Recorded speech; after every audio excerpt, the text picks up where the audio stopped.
Hi, welcome back.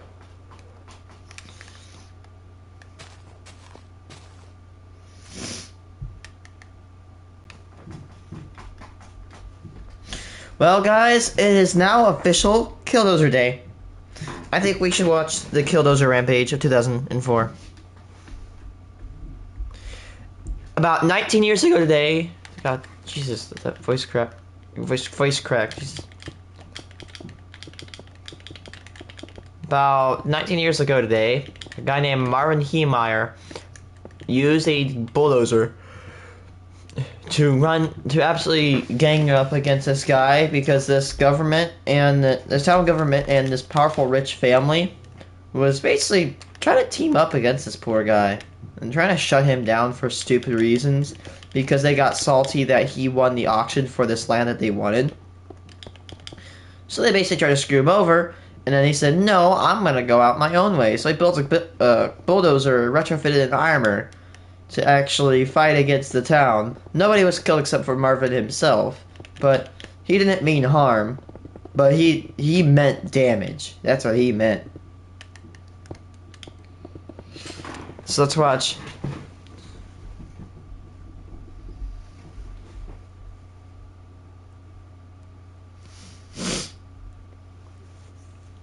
Hey, it's me, your skin.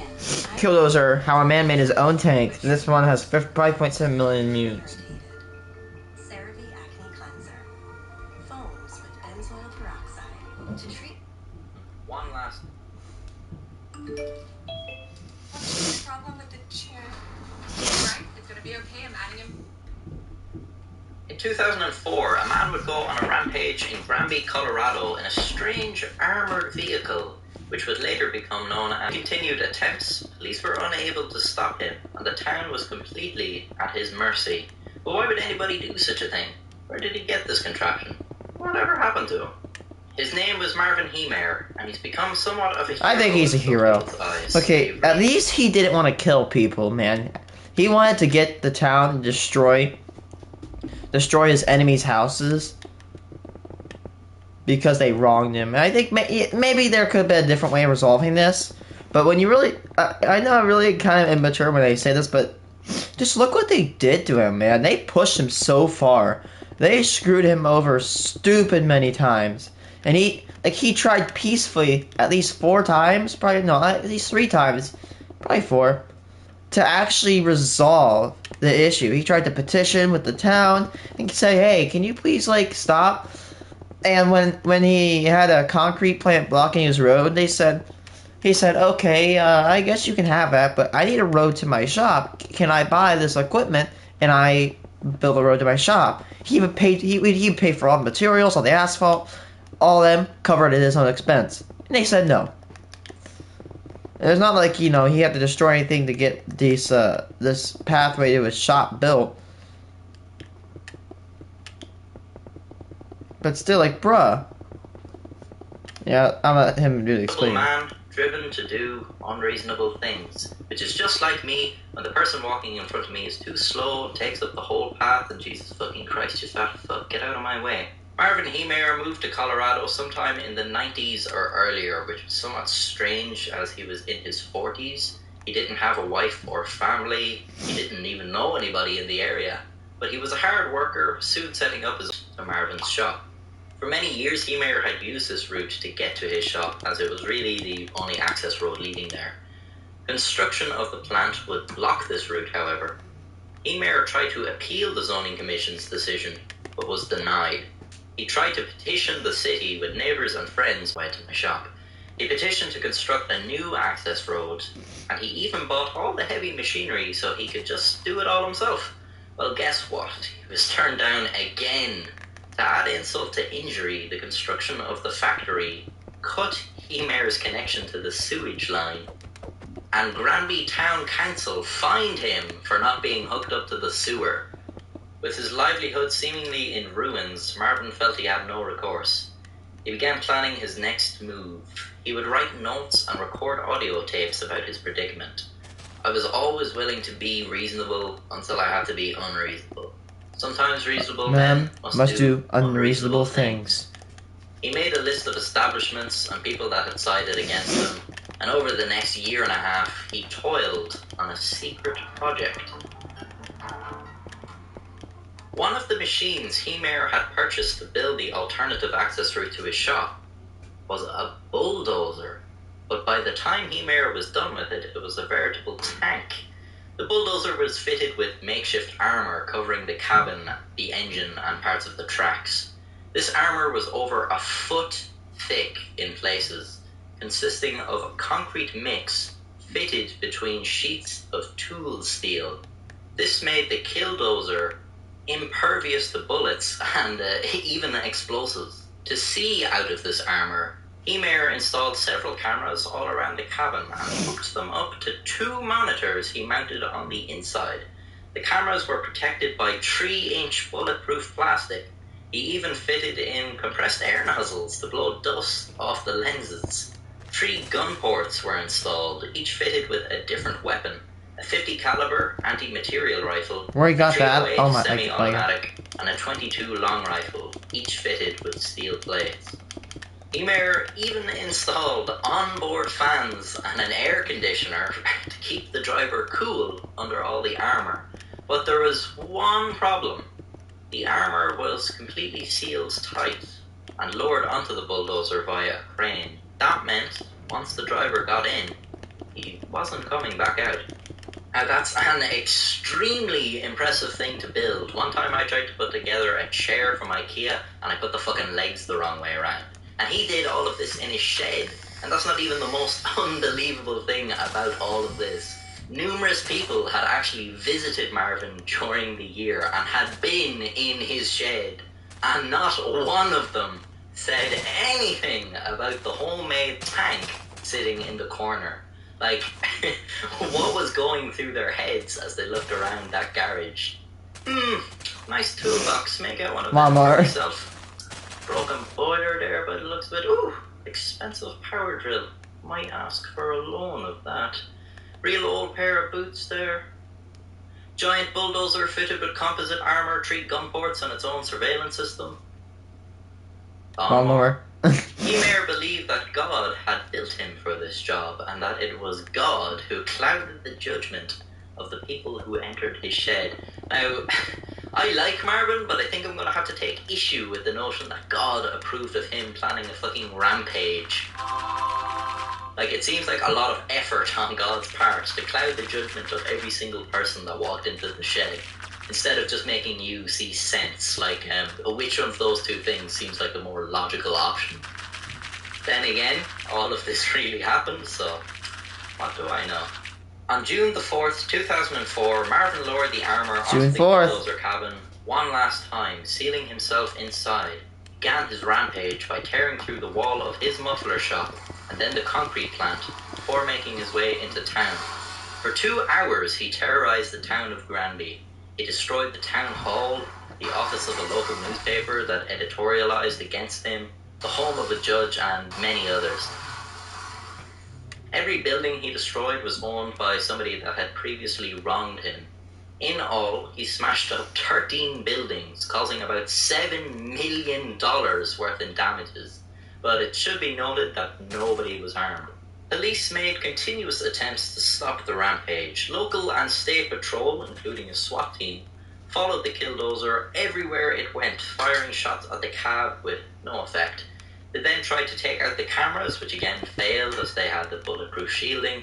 They climbed aboard, trying to figure out a way to put a bullet inside the beast. A flashbang grenade was even dropped in the exhaust pipe, but nothing they could do could stop it. They even brought out a wheel tractor scraper to fight the machine, but the killdozer just pushed it aside. At this point, the police were running out of ideas. The governor of Colorado was considering authorizing the National Guard to bring in an Apache attack helicopter and blast the killdozer with Hellfire missiles, which is a fairly serious escalation. Feels a bit like we're skipping some steps here. Sometimes I can't get the ring off my fat finger, but I don't immediately break out the hacksaw. This was eventually decided against due to the fact that firing missiles on a US town probably isn't a good idea, and that the damage done would be significantly greater than anything Heemere could have hoped to achieve. Heemere was destroying a hardware store when he encountered a problem. Killdozer's radiator had been damaged somehow, and the engine was leaking. Another problem, a thread had dropped into the hardware store's basement, meaning he was stuck. The engine failed, and SWAT soon surrounded the machine. After about a minute, they heard a single gunshot from inside the cab. Then the Killdozer fell silent. Police first used explosives to remove the armor, but after 3 failed attempts, they used an oxyacetylene cutting torch and managed to get in. Inside, they found the body of Marvin Heemere. He had shot himself in the head with a handgun. In 2005, it was announced that the Killdozer would be taken apart for scrap metal, with each individual piece being sent to a different scrapyard to prevent admirers from taking souvenirs. And thus ends the tale of the Killdozer. I may not use. Let's go. Hey everybody, I hope you... I'm not gonna use it for a rampage, but I will. If I have enough money, I will build a Killdozer. That way, in case a zombie apocalypse. Oh, brother. The video, if you did, then you know what to do. I just wanted to talk about the channel for a little bit. So recently we hit 1,000 views on a single video, and I think we're coming up to 5,000 views total across the channel. So that means the next milestone is 10,000 views, which is mind-blowing. I mean, thanks. We just hit like 50 subscribers, and I think we're well on our way to 100. We'll have that soon enough, hopefully. Everybody always says that, you know, your first 100 subscribers are, you know, it's the hardest to get.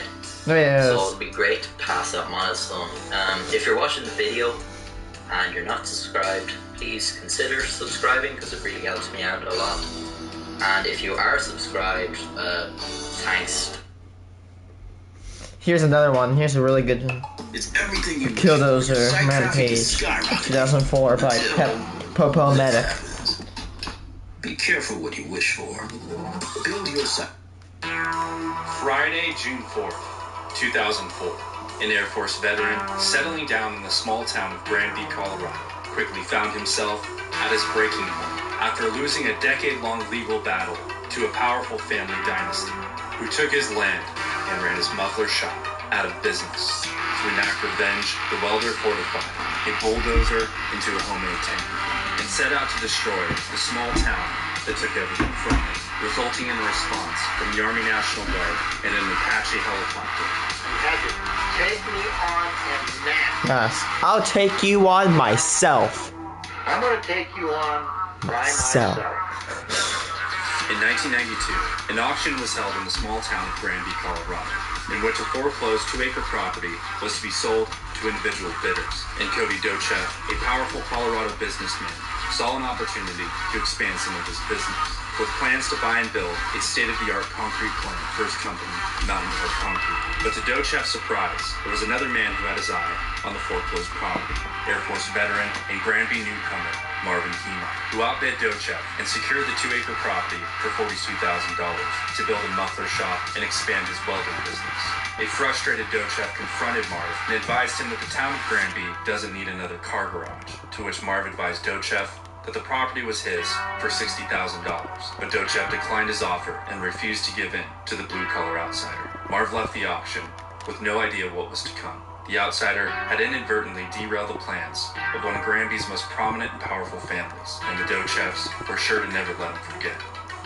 By the late summer of 1992, Marvin Heemere settled in to his new hometown of Granby. He renovated the 2-acre property and built a large warehouse to serve as his body shop. And shortly after, Mountain View Mufflers was officially open for business. His neighbors at Mountain Park Concrete weren't too pleased, among them Cody Dochev. And in the months to follow, Screw you, the Cody Dochevs Dochev. secured a loan and offered Marv Crap check, $250,000 I like it. for the 2-acre property. But Marv reportedly raised the price to $375,000. And again, Hey, he's being nice at least. Yeah, he has a big price, but a hey, few weeks later, Marv received pay up and this could all been over. informing him that his property sewage wasn't up to code. He assumed the problem wouldn't take much work and inquired on how and where to hook up the sewage lines. But to his surprise, the lines were located nearly 500 feet from his property, and with him being responsible for the materials, construction, and months of labor, Marv was shit out of luck with a $100,000 estimate just to connect his sewage. And to add even more red tape, Marv's property didn't even have a maintenance easement. And because the easement would traverse property lines, Marv had to seek the approval of his neighbors over at Mountain Park Concrete, directly from Gus Harris and Cody Dochev.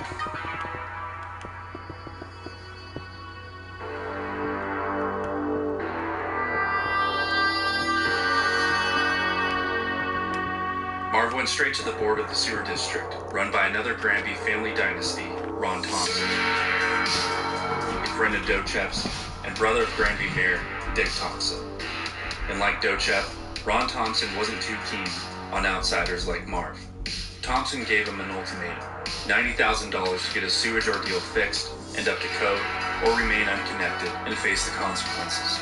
Left with no choice, Marv refrained from connecting to sewage with hopes of finding a cheaper alternative in the future. And by November of that year, Marv returned to the sewage board and demanded easement, and settled a deal with Gus Harris to traverse his property at $20,000 per acre. But in the weeks to follow, Gus Harris ghosted Marv and failed to honor his word, forcing Marv's sewage to remain unconnected for several months. And the months became years, and by 1998, the Dochevs decided to move forward with their construction plans of a massive indoor concrete plant. Marv resisted, but wanted to maintain a cordial relationship with the Dochevs, but he was inevitably forced to act, as the Dochevs intended on building in the southwest portion of Marv's property, where Marv had already planned on building a large parking lot for his customers. The Dochevs applied for and received a bizarre location-specific zoning permit that exempts certain plots of land from zoning laws if the purpose of rezoning falls into specific categories. And by the time he figured it all out, Marv was well past the 30-day deadline. 2002, a judgment was made against Marv for failing to connect his sewer line.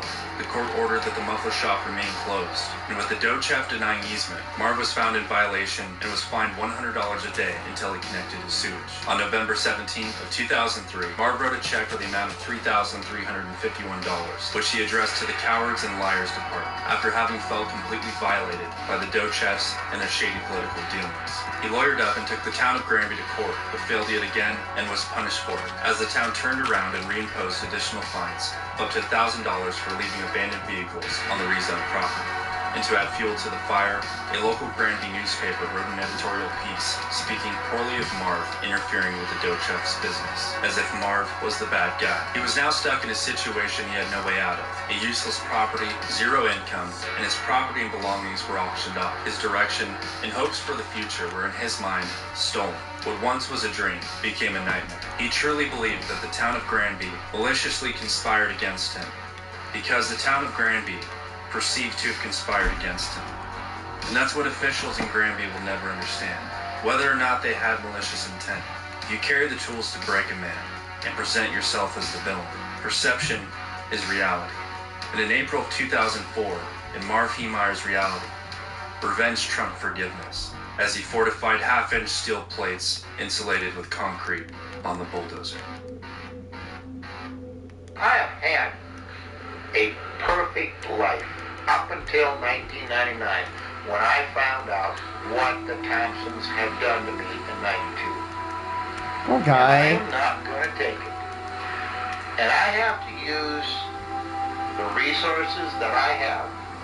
I'm sorry, but this is a badass scene of Heemeyer that this guy edited. The knowledge that I have to make this right. I am not walking away from it. Maybe I'm being a coward by doing what I'm doing. Because without a doubt, I'm doing what you have done. I'm lying. I'm lying. I'm Conspiring. I'm keeping Things things secret.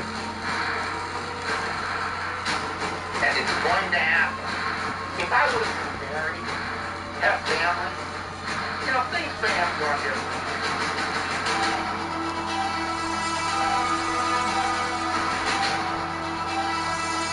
But God built for this job. You had Take me on a map.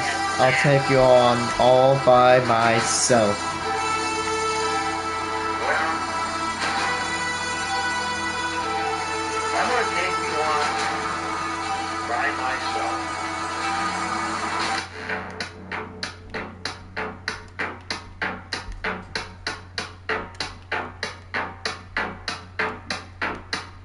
The Killdozer. Good morning, Colorado. It's great to get started with you. Good morning, Colorado. Starts your day with what you need. Updating.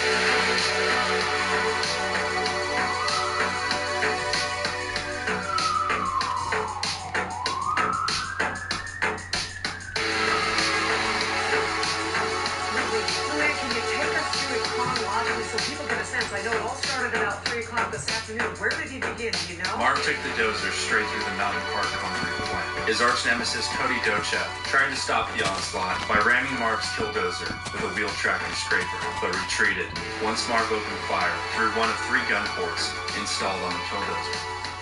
Yeah, Barrett DMG.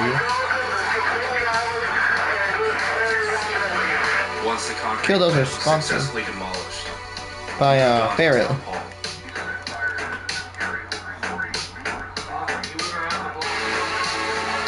Next, he destroyed the Granby newspaper office that slandered his name.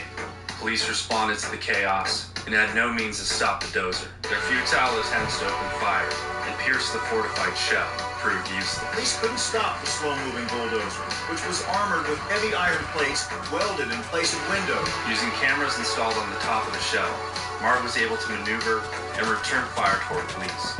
Officer Glenn Trainer of the Granby Police Department rushed the Killdozer and climbed atop the shell and entered an opening, but to his surprise, the entire shell was welded shut as one fixed piece. Marv Heemeyer had no way out. In Purpose Hardware Store, the Killdozer turtled between the foundation and the basement, leaving the dozer stuck. And after 2 hours of pure carnage, a SWAT team approached the dozer and reported hearing the sound of a single gunshot from within, as Marvin Heemeyer, with no way out and no means to free the dozer, took his life.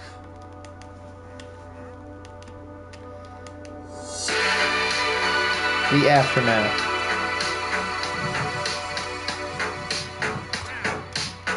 Ooh, I think After hours that guy of was trial low. and error, authorities were able to break open the shell using an oxyacetylene cutting torch and recovered Marvin Heemeyer's body at approximately 2 a.m.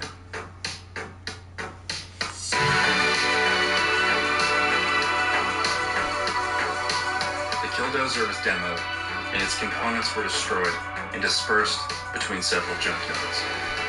The rampage caused an estimated $7 million in property damage, and nobody was killed or injured during the incident, apart from Marvin Heemeyer. Leading up to the incident, Marv gave away all of his financial assets to his friends and family, and left various notes behind for his friends and his enemies. In the end, it was perceived that Marv was sabotaging Dochev's business plans, and not the other way around. And no matter how you look at it, perception Just is reality. reality. That's insane. The guy literally went out.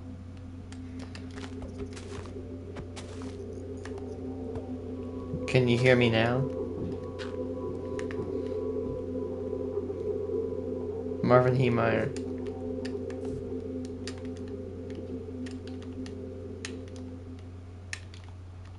Hey guys, if you enjoyed this video, be sure to hit that subscribe button. There's a lot more mini documentaries in the works, and you don't want to miss them. So make sure you're subscribed, and I'll see you guys in the next video. Thanks for watching. Destroyed in seconds. Bulldozer rampage.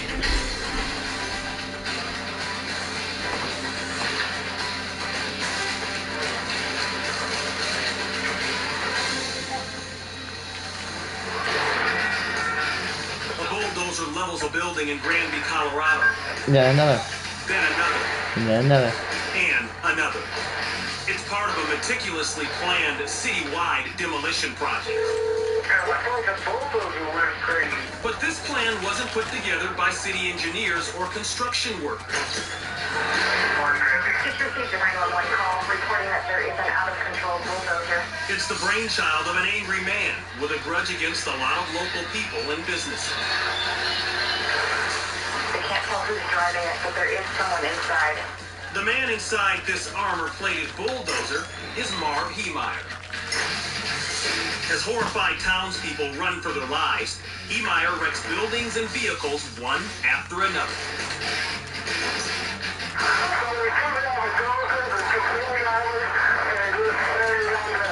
Dude, I like how the SWAT team, they just stand there. They can't do jack anything. They're stuck.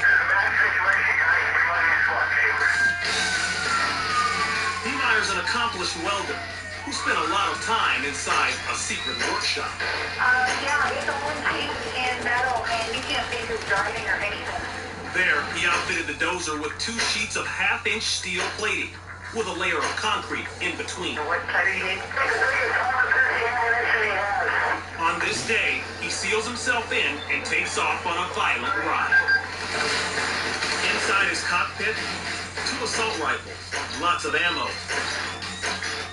and video monitors to help him see where he's going. A bank, a hardware store. Man, I would have gotten all the pennies if I knew about that, but of course this doesn't for it. I was born in 05. And especially the police department. You know it's bad when you go for the One thing police all these department. places have in common, Heemeyer feels he has been wronged by these businesses or the people who own them. He even exacts revenge on the home of the town's former mayor. He does have armor-piercing weaponry. Deputies and SWAT teams try everything. But even armor-piercing bullets can't penetrate Marv Heemeyer's homemade metal and concrete shield. At one point, a heavy equipment operator decides to put a stop to the carnage. He climbs behind the wheel of his front-end loader and gets set to take on the armored bulldozer. But quickly, the operator finds himself in an industrial-sized game of chicken. Heemeyer speeds ahead, aiming directly for the blockage. Realizing his intentions, the loader attempts to flee, but the armored dozer gives chase. Ramming the tractor off its path, it steams ahead to its next target. Authorities seize the narrow opportunity, using the front loader truck to block. I like how he just pushes it aside and this goes on. The civilian operator hurries to safety. Forced to continue ahead, Heemeyer pushes his creation to the limit. The bulldozer grinds to a halt under the rubble of a steel building. Its engine has called it quits. As authorities try to get him to the cab of his homemade tank, Marv Heemeyer takes his own life. It takes officers several hours and a cutting torch to finally get inside the cab. None of the townspeople are hurt, but the price tag on this rampage is about $7 million. Tread, full documentary?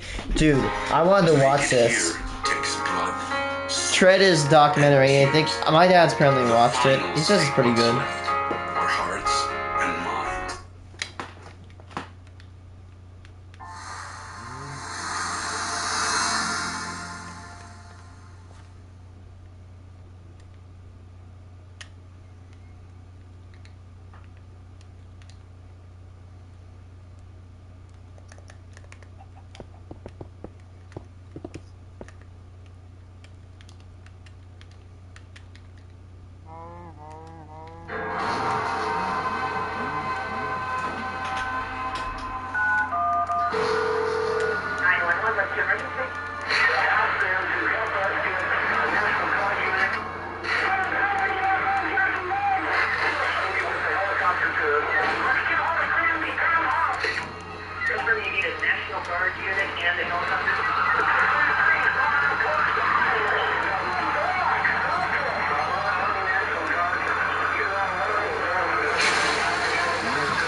Tread.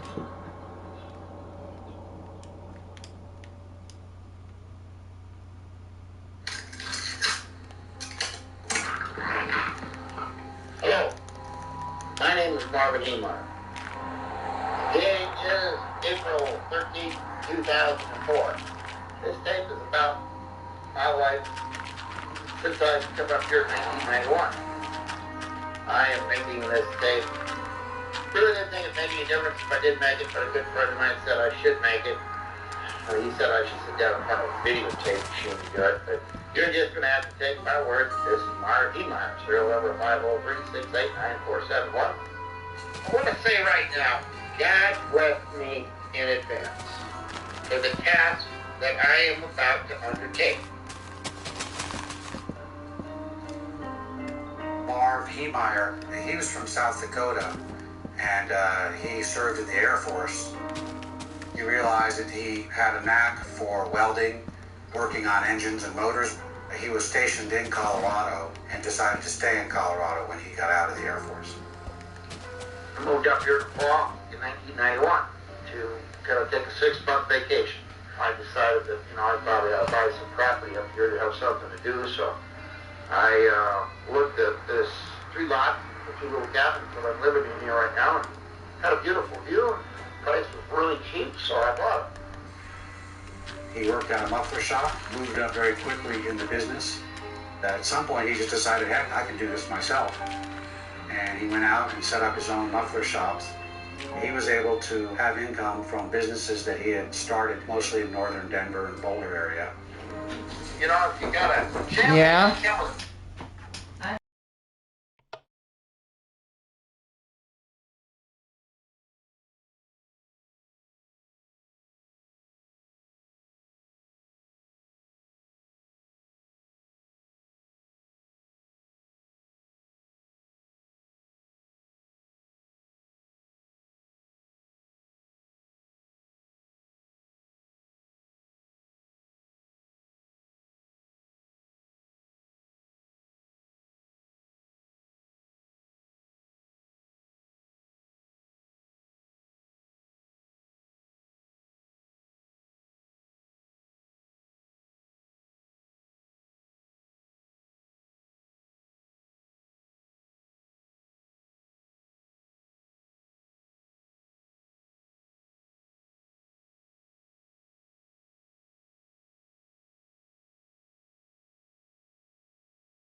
That's what I've always had.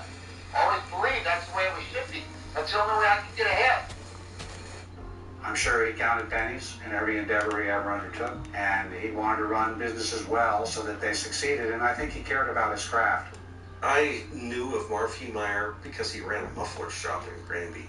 He did a lot of great work for people, ran that muffler shop for a lot of years. I even had work done at his shop. He had a reputation as being the best welder around.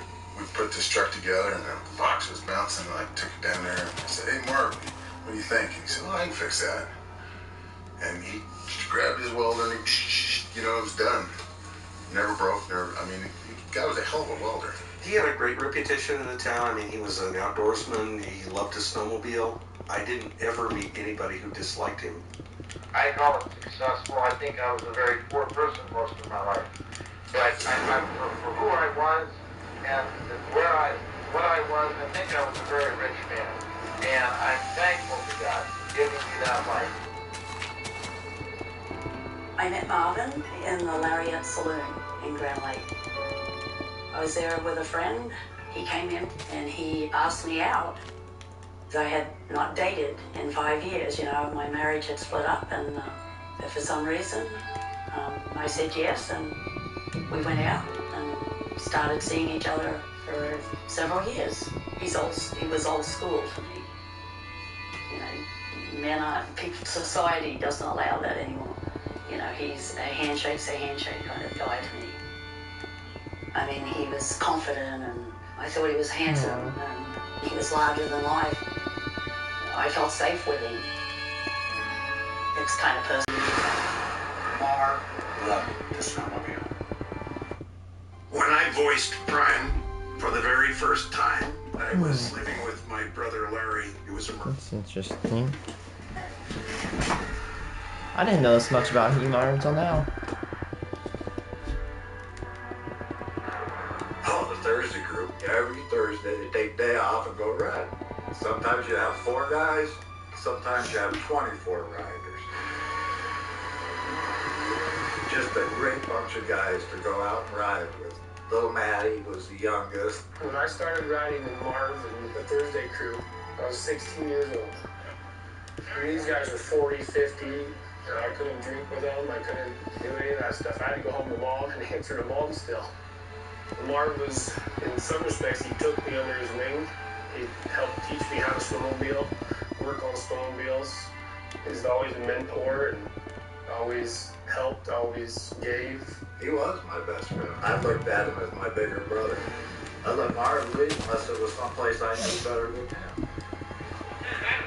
That's where we came from over there. This is right here's where we're supposed to be. That's where Stu went, right over there. Marv made glove dryers. We had a Marv grill. Marv would take stock steel, bend it custom to every machine. You weren't a snowmobiler in Grand Lake unless you had a Marv bumper. They would take That's down cool. 4-inch trees, 5-inch trees, and you just keep going. That was a Marv bumper. Yeah, he was a king, yeah. If he got beat by anybody on the mountain, that was the last time he got beat by that person. He bought me my own Polaris that, taught me how to get off trail and when in doubt, gas it. There's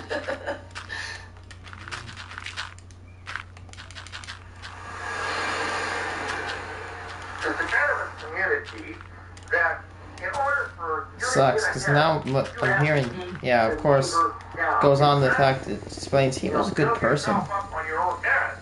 It tears the other guy down. Grant County definitely at one time was the wild, wild west. We've modernized a tremendous amount, but it is not uncommon at all in the wintertime to have 2 weeks straight where the temperature doesn't get above 10 degrees. You have to be a little more independent, a little more willing to do without. You have to like small towns. You kind of live in a fishbowl to some extent because your neighbors kind of know your business a little more than they would be in the city. That can cause conflict. After a few months of living here, I happened to across a piece of property down there in Granby. And this was about a month before they were going to have this FDIC on. Marv originally bought the property that he was on in a public auction. They were selling FDIC foreclosed properties. 3,000 square foot building. I had 2 acres of ground. They had a bid for $35,000 from some guy up front. So finally they got my bid. So I got bid for 40. This other guy jumped up on his gear. I was trying to find out his name was Cody Dochep. Cody Dochep is the owner of Mountain Park Concrete.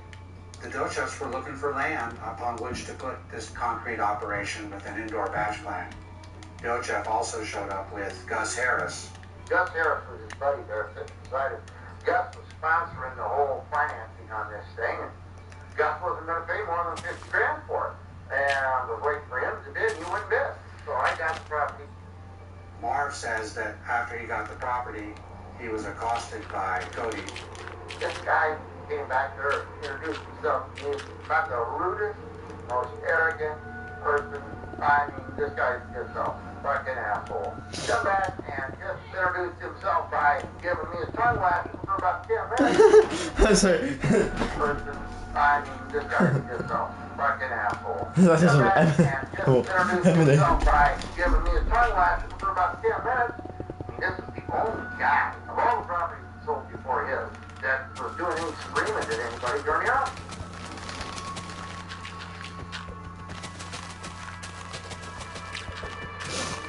That's lemonade. We're in God's country. Why live anywhere else? But I don't like the way the county's run. There's a good old boys club. When he bought the property, it had nothing more than just a concrete mixer tank that was holding the sewage. In the summer of '92, they wanted me to be annexed into the water and sanitation district. So I said, great. I just expected it to go through. Ron Thompson was on the board for the sewer district. Ron was pretty outspoken in the board meetings, so he may have said things that upset Marv at that meeting and taken a leadership role in making the decisions they made. Well, as it turns out, the closest sewer main was many hundreds of feet away from Marv's property. So in order for Marv to hook onto that, he would have had to build a long service line. When he learned that to do all that was going to cost him anywhere from $60,000 to $70,000, maybe even $80,000, Marv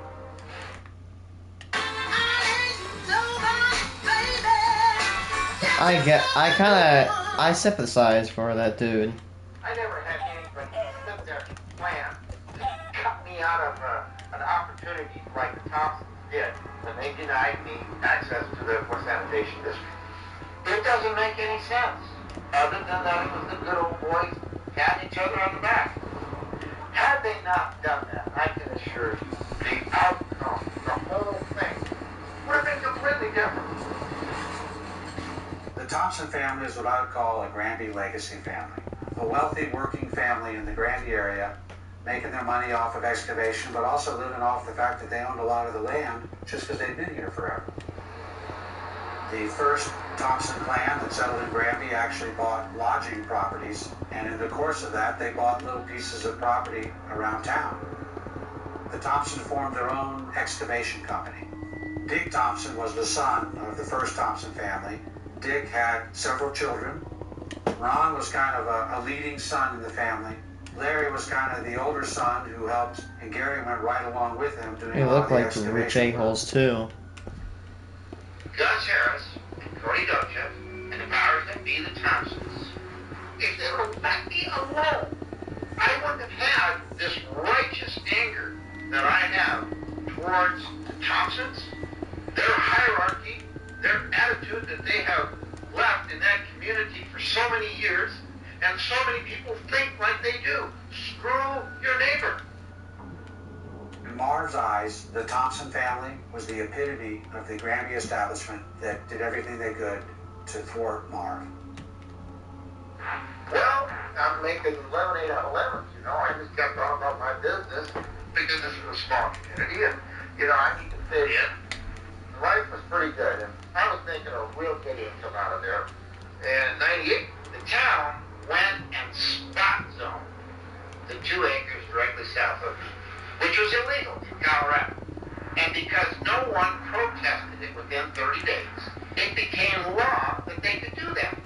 And this Dochef guy, he's going to try to buy the property next door to the west of me and contract on it to purchase it. And they were going to be able to put this concrete plant right there next to all those houses downwind of the town. And Cody's motivation was to get back at Mark. Well, I find this out too late. Yeah, I mean, I was right in the dovetail of this whole operation. That wasn't going to work. And I didn't want no freaking concrete plant next to me. There was opposition to the concrete plant. Summer of 1999, so it's we had public hearings. I was acting mayor because the mayor and the mayor pro tem both had conflicts of interest, so I presided over the public hearings, and we allowed the public to come in, and it was a packed house.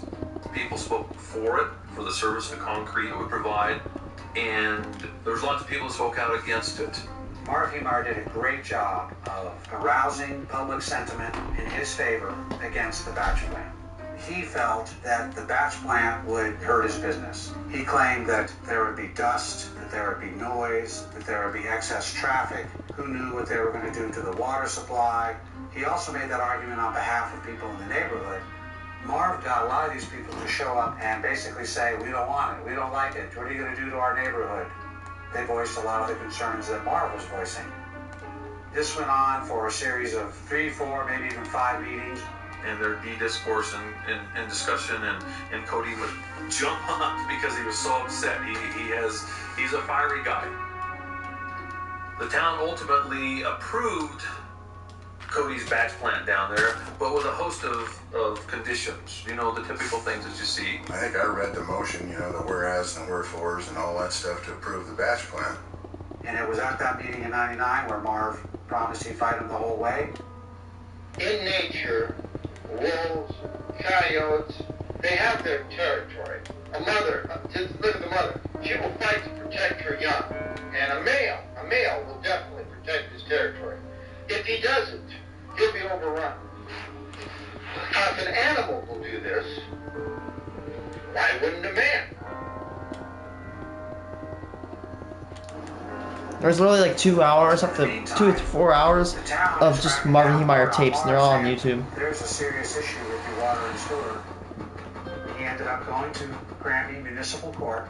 Judge Noriyuki was presiding. She said, we find you in violation. We're going to give you a deferred judgment, however.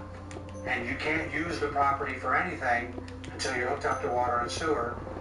You have to connect. But 400 feet's a long ways. There could be a piece of property in the way. In this case, there was. Cody's. He needed the easement. Cody wasn't going to give him the easement. The town contacts him and says, we're going to fine you $100 a day because you're operating a business and you're not hooked up to the sewer. Marv wrote a check to the town. Up here in small town. In Marv's mind, this was just another example of the town not treating him fairly. The Dochefs were moving forward with their proposal. Suddenly Marv shows up with an attorney, and then he's saying, I think that we've caught you in a mistake. The town board was stunned. They called an executive session, kicked everybody out. They said, well, we're going to put everything on hold until we can decide what we're going to do. The attorney made us be very dot the I's, cross the T's. So we wanted to make sure that whatever we did, we were right on the money with.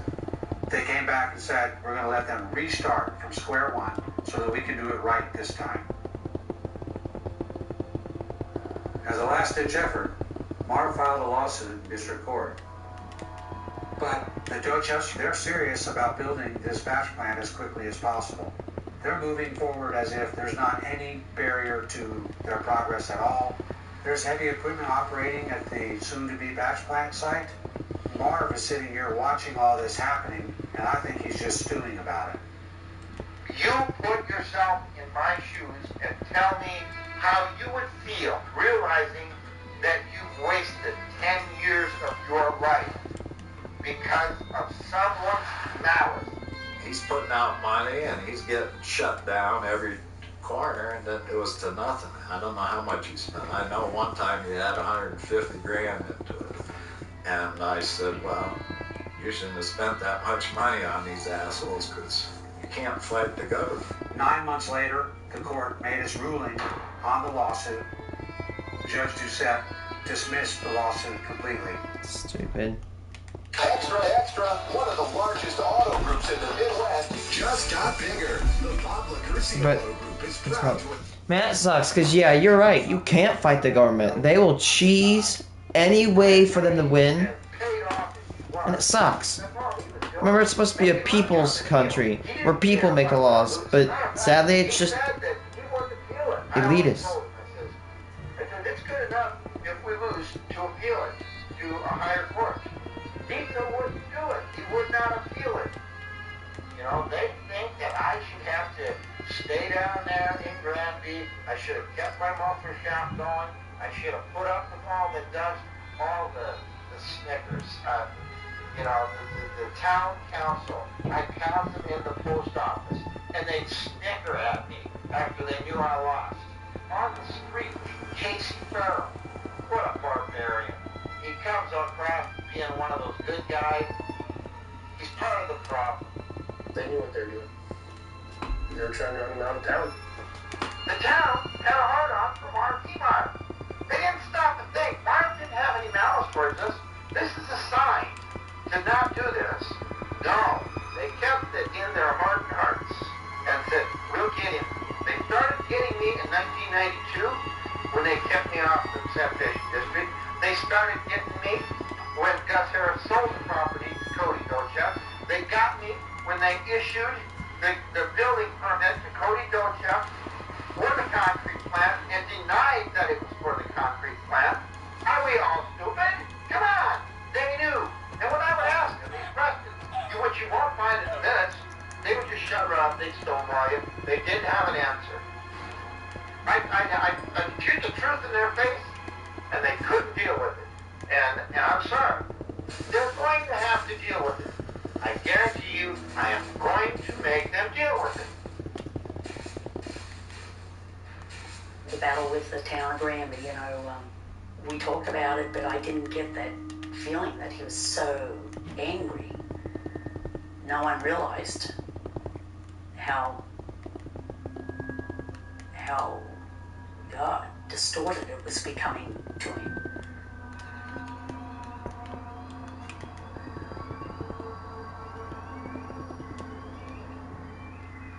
Marv was feeling defeated, humiliated, and at his wit's end about what he's going to do. He goes out. And I didn't understand. I said, why did you ask me to do this? Is that why I've never been married, so I didn't have a family? Is that why I've always been successful, so that I would realize my reward for doing this task? But it has to be done. And the world will write stories about how wrong I am. And without a doubt, I wish it could be done a different way. But there is no way to make this right.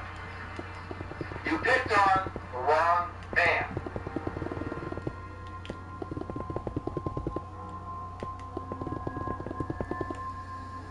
Cody, do you remember the Introduce first time Cody you met Marv Dotex. at that auction? Yeah, me and Gus went to the sale auction in Denver.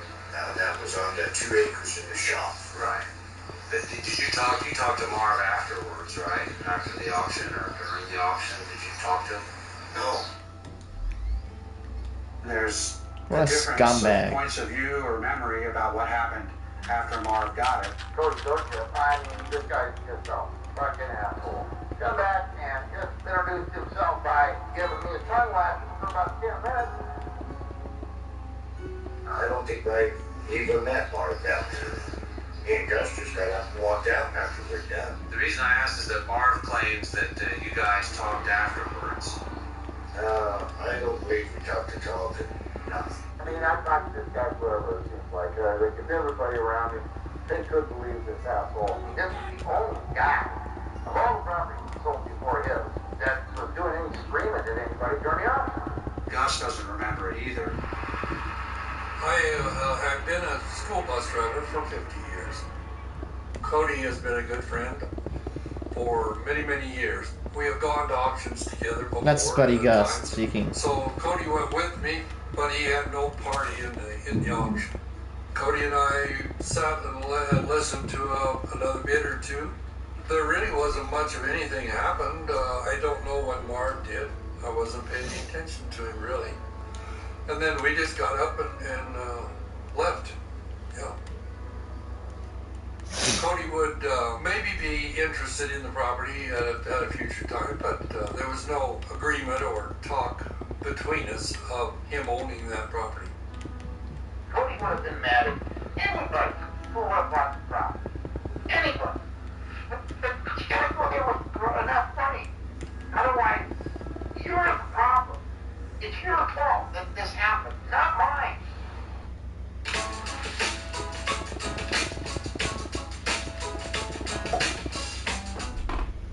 I'm on your side. Oh, yeah.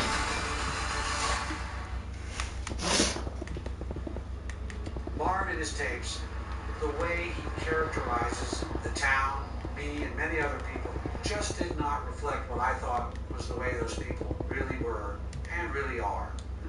I wasted 13 years of my life down there because the Thompsons were pissed off that I bought that property. We lived here all of our life. We're born and raised here. Probably gonna die here, so where else you gonna go? But Mary our and dad Gary started Thompson. here in business in 1949. We had our mom, our dad, and then we had another brother between the two of us that got sick in 02 and he passed away. Everybody has their hardships, so we had more than our fair share. A raft of them. The popular conception of the Thompson brothers is that they're the hardest working millionaires in the county. They probably could live well off of the revenue from their property that they have in Granby. They could probably hire people, but they don't. They choose to work, and I actually think they like to work. We got a whole yard full of stuff. We don't hire any help. We just do it ourselves. It's fun. So it keeps us out of trouble. So. I spent one day here in the spring of 2003. The Thompson brothers were down below my house here in Grand Lake, digging a foundation for a house. Larry Thompson was standing up by his truck by himself, so I drove up to him, had a few words with him.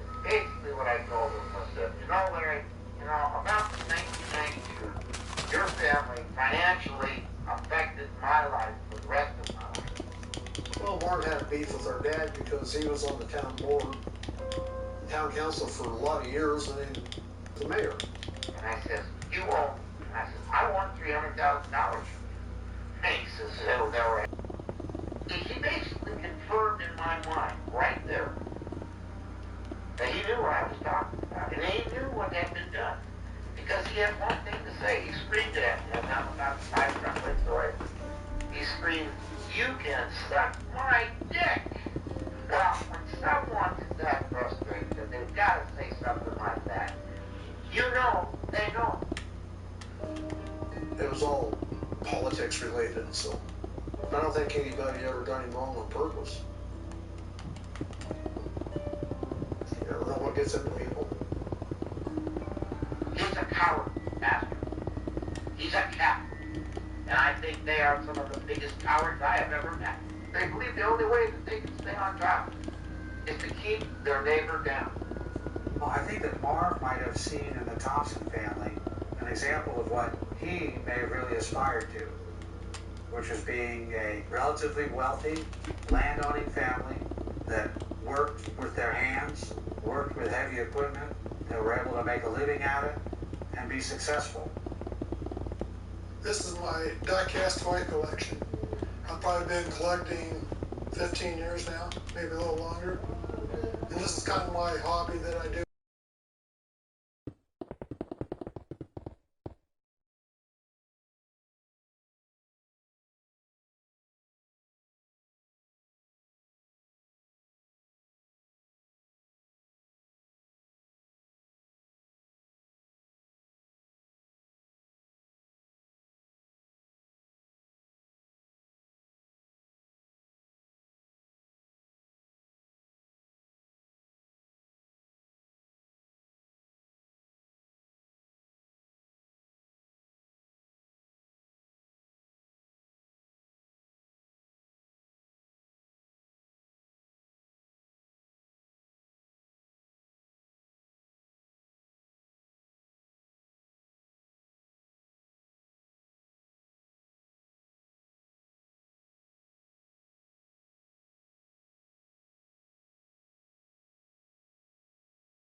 So I just buy 1, 2 toys once in a while so I can afford it.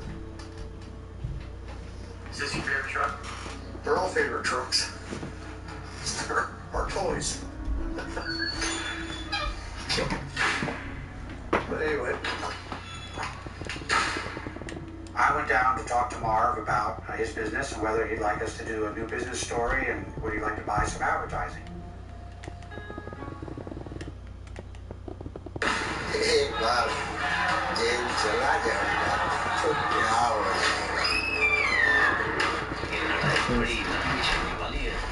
I don't know what this is. Cats really know how to do less. Be Yep. more like your cat. Try Outstrip. And Marv was only open in select hours. Marv ran that business so he could indulge his snowmobiling habit. But I must have gone back down to the muffler shop 3, 4 times, and Marv was never there. This newspaper guy, Patrick Flaherty. This guy hated me. When I first came up here in 91, he said that he was going to come down and we'd do an article on my little business. Well, he never did do it. You know, he was doing everything he could to keep me from getting any additional publicity. He knows how to abuse the power of pen. And that's a big thing up here, is abuse of power. When the time came where I ran into Marv, he was all upset with me for never doing the story. I said, Marv, why don't I just give you an ad? You know, I took a photo of Marv and ran a free ad for him. It was, I think, a $200 ad that he got for nothing. I know the newspaper guy, that guy is told so many lies. It's one thing about lying. You tell a lie, usually you got to tell 5 more to cover that up.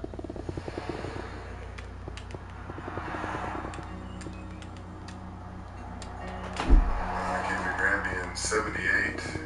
3 kids raised here, bought this store in 92. We try to be part of the community and support the community because they support us. So that's how I got kind of involved in the town board thing. Casey Farrell, what a barbarian. He comes across being one of those good guys. He's part of the problem. Casey and Rhonda Farrell and their family are the kind of people you want for neighbors. He never did anything with ill intent. He never did anything with malice. The town council, I passed them in the post office, and they'd snicker at me after they knew I lost. In that batch plan, I felt like it was a positive, and I couldn't see a downside for Marv.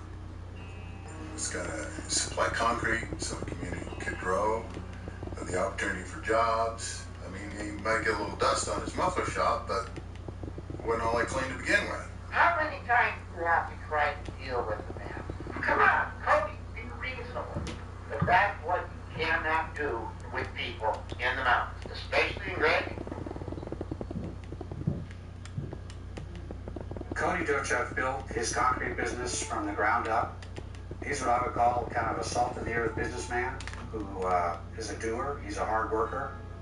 Maybe Marv and Cody had some headbutting just because they're both alpha personalities or something of that nature. I think they're both pretty good at what they do. Neither one of them are trust fund babies. Cody's worked hard to get where he's at. Cody's Cody. It's just his nature. It's just his nature, you know. He tells you the way it is. If you don't like it, he just tells you. You know. He's a good guy.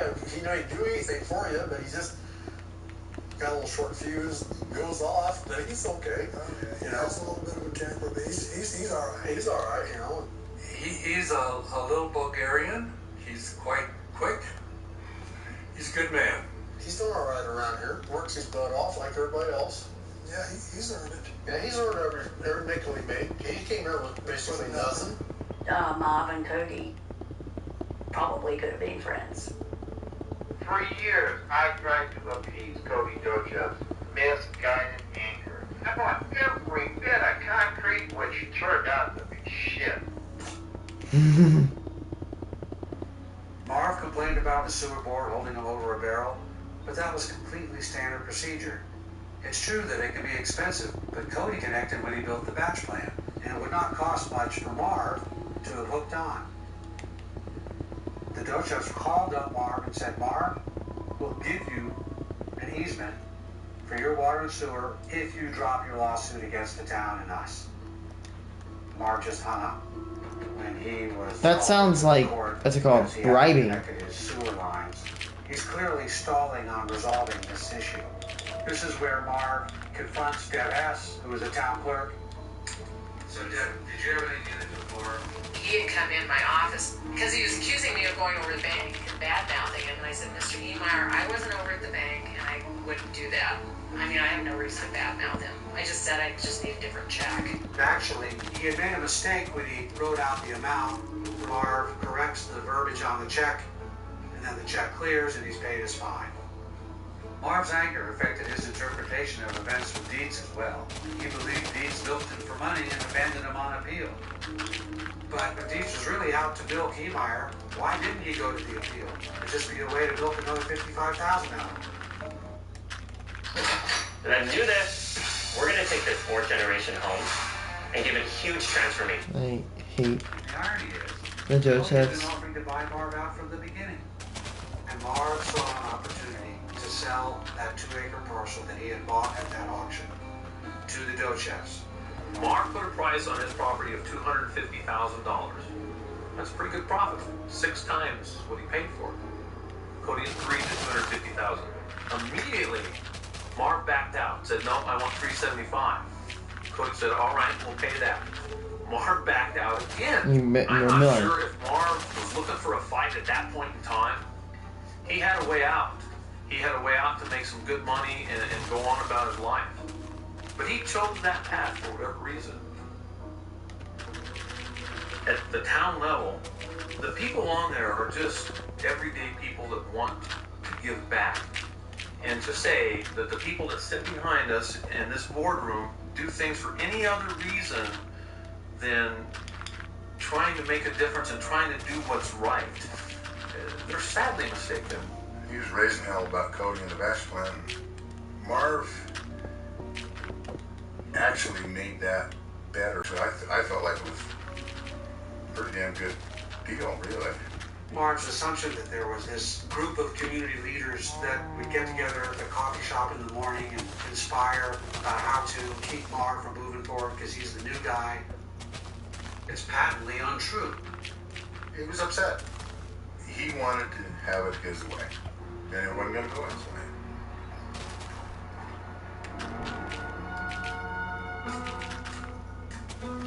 Summer 2002. Marv went to California, probably based on an advertisement he saw in a Ritchie Brothers auction site for this Komatsu D355 bulldozer. Marv bid on it and got it at a great deal.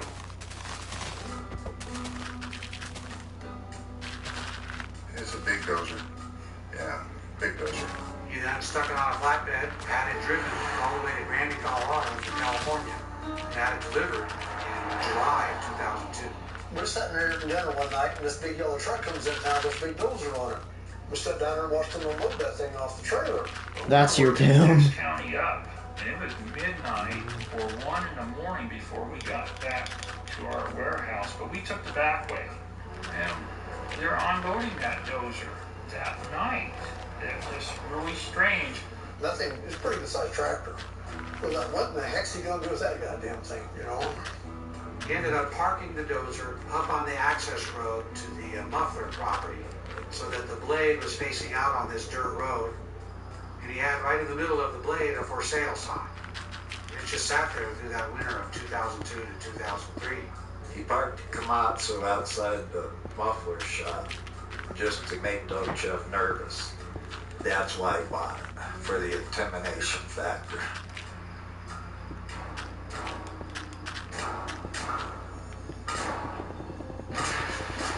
God wanted these people to learn. And he knew that I eventually would get to the point where I wouldn't put up with what they were taking away from me for what they had denied. God knew Marv Heemeyer very well.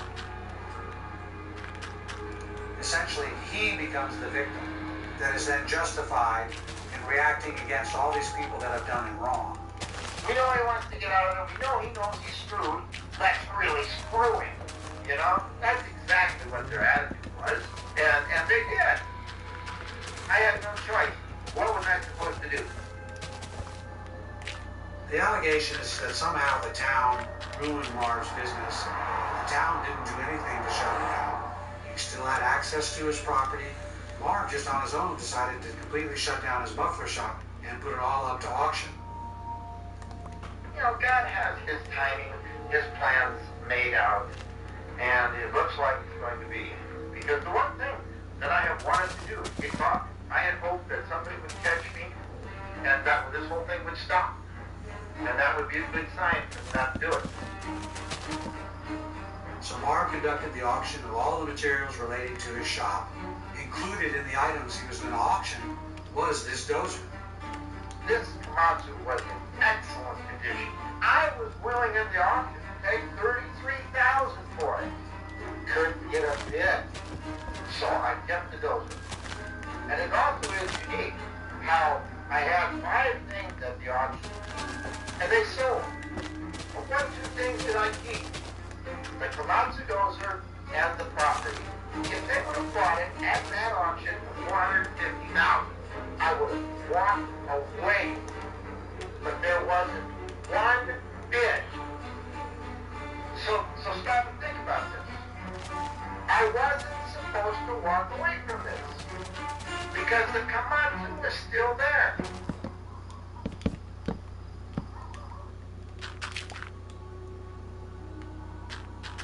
You know, I had quit smoking for 9 years, and I become this closet smoker. You know, I'd sneak them, which is ridiculous, I know. And he didn't like that. When we got into an argument about it, that's when things went downhill. And then we quit seeing each other. It was maybe easier to break it up, you know. I don't know the details, but just him talking about her, he was very in love with her. I knew that. Is it possible that he felt stronger about you than you did him?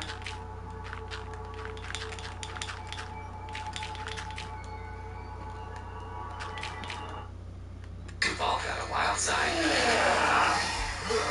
Oh my god, I remember these. I remember.